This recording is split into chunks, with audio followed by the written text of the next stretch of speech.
Bonjour à tous. La commission d'enquête chargée de faire la lumière sur les dysfonctionnements au sein de l'administration pénitentiaire ayant conduit au meurtre d'Ivan Colonna touche à sa fin. Ces semaines d'audition nous auront permis de pointer du doigt un ensemble de dysfonctionnements, parfois structurels, mais aussi procéduraux, matériels et politiques qui mettent en danger le personnel, les détenus, mais plus encore la société elle-même. Tout d'abord, la responsabilité de l'État et des gardes des sceaux successifs qui n'ont pas été à la hauteur de l'enjeu que constitue la mission pénitentiaire. Christiane Taubira était notamment l'un d'entre eux et a activement participé à la mise à mal de l'institution pénitentiaire et judiciaire par son dogmatisme et son laxisme. Celle qui s'est opposée au renforcement du renseignement pénitentiaire, mais aussi à la création de quartiers dédiés aux détenus terroristes et radicalisés, n'a pour bilan qu'une réforme pénale déplorable ayant pour but de laisser libre nombre de délinquants, mais aussi de multiples évasions dans des prisons devenues de véritables passoires.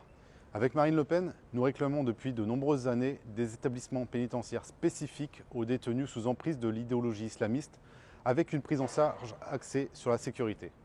Il apparaît que ce laxisme, institué par les politiques gouvernementales, s'est traduit dans la gestion même des établissements pénitentiaires, puisque l'on a découvert que, malgré un statut de détenu pour terrorisme islamiste, malgré de nombreux incidents en détention et d'agression, il était octroyé à Franck Elongabé un régime de faveur, lui donnant accès à un poste de travailleur et lui permettant de se déplacer très librement au sein de la maison centrale d'Arles. Cette commission d'enquête aura aussi permis de mettre en évidence la gestion politique du statut de DPS d'Ivan Colonna, qui n'avait aucun fondement lié à une éventuelle dangerosité ou un risque d'évasion, mais qui avait seulement pour but d'empêcher son retour dans un établissement pénitentiaire corse.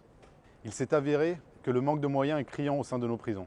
Comme le montre le manque de personnel, obligeant que des postes soient laissés sans surveillance, ou l'absence de dispositifs de vidéosurveillance efficaces permettant de prévenir mais aussi d'intervenir lors d'un incident. Et dans cette affaire, je rappelle que nous parlons d'un meurtre par un détenu terroriste classé DPS sur un autre détenu classé DPS. Il est donc impératif de valoriser les métiers au sein de l'administration pénitentiaire, de recruter massivement et de mettre à niveau les outils technologiques leur permettant d'exercer leur mission. Le rapport de cette commission d'enquête, dans lequel j'annexe mes observations, est le fruit de 6 mois d'audition, de déplacement et d'analyse. Il doit maintenant participer à faire opérer un changement de doctrine dans la manière dont on considère cette mission régalienne qu'est la surveillance et la garde des détenus, dans le but avant tout, ne l'oublions pas, de protéger notre société.